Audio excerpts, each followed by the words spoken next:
Matt, over the years, I've really come to love and admire Brigham Young, but there are just some things about him which just can be disconcerting or discomforting. Maybe it's something he says in a sermon. Let's talk about that. Well, he was a man of the frontier.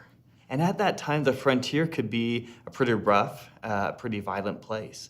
And at the same time, he grows up in a religious culture in which the preaching is oftentimes very over the top, very excessive, at times militant. Brigham Young once said his preaching was like raining pitchforks down on the people. And the intent was to get their attention, to call them to repentance, to help them improve their lives. But the effect could be pretty rough on people. At times, he would feel uncomfortable himself with what he had said, and he would regret the way that he had used violent rhetoric in his preaching. But that's very much an area in which he participates in this larger culture of his day. And also, that was really the part of the frontier story as well. What other types of context impacted Brigham Young? Well, he's a complex figure on race as with so many other things. At times, he seems to transcend the culture of his day. He says things like, Q. Walker Lewis, who is a black Latter-day Saint missionary, says he's one of the best elders in the church. He says on a different occasion, color doesn't matter.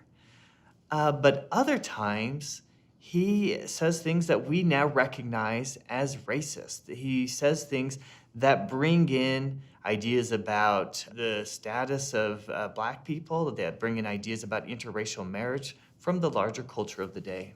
One thing that's helped me to kind of think this through is that Brigham has this very close friend named Thomas Kane. He's a non-Mormon. He's an anti-slavery advocate. And I love his story because he's willing to do things that are very personally courageous when it comes to opposing slavery.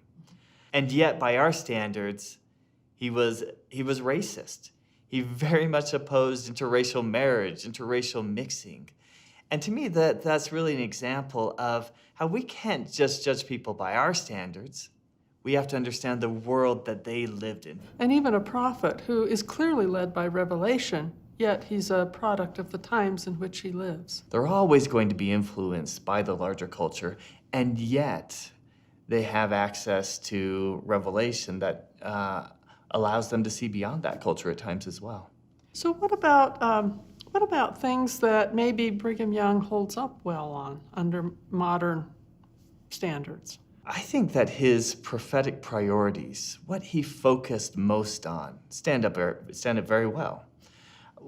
His big mission, as he saw it, was to help the Latter-day Saints build a Zion community in which they would be of one heart and one mind, in which there would be righteousness, in which there would be no poor among them.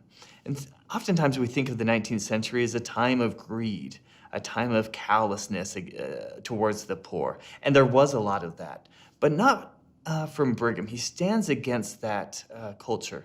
What are some other things about Brigham Young that you think we ought to know? One thing that really impresses me about Brigham is how he could make other people feel valued. And so he would respond to letters from saints. We have thousands of these letters. He would visit them in their homes when he was traveling. They would visit him. And he made them feel like their concerns were important, that they were important, that God loved them, that the prophet recognized what they were doing to build the kingdom.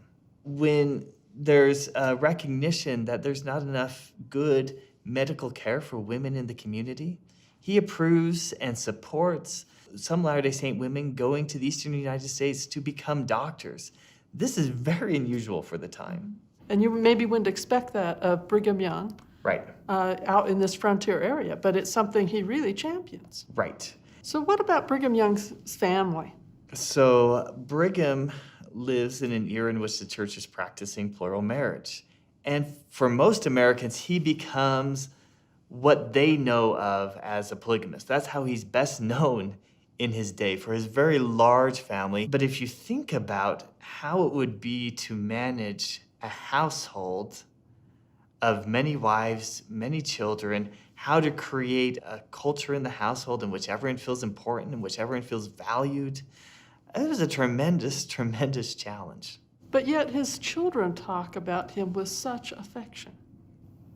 They do. I mean, it's really remarkable how they felt very much individually connected to their father. Another thing that I've been really impressed with is his personal devotions. I remember reading an account of one observer, a family friend, who said when he was in the room and Brigham Young prayed, it was as if he had to open his eyes because it was as if God was standing right there in the room with them, because Brigham Young had such a way of communicating through prayer. You know, one of the things I've really appreciated about Brigham Young is his desire to improve himself, and in particular to master his temper, something which he struggled with all of his life. Absolutely. I mean, Brigham understood that he had weaknesses, and he understood that his temper was one of them. And we all have weaknesses. Oh, And absolutely. we hope those who come after us will evaluate us kindly and with perspective. Yeah, a British novelist once said, "The past is a foreign country. They do things differently there." And so when we're a historical traveler to the past, we have to attempt to understand that culture. That doesn't mean that we have to accept the bad things of that culture or that we can't condemn things in that culture, but we have to at least try to understand that culture.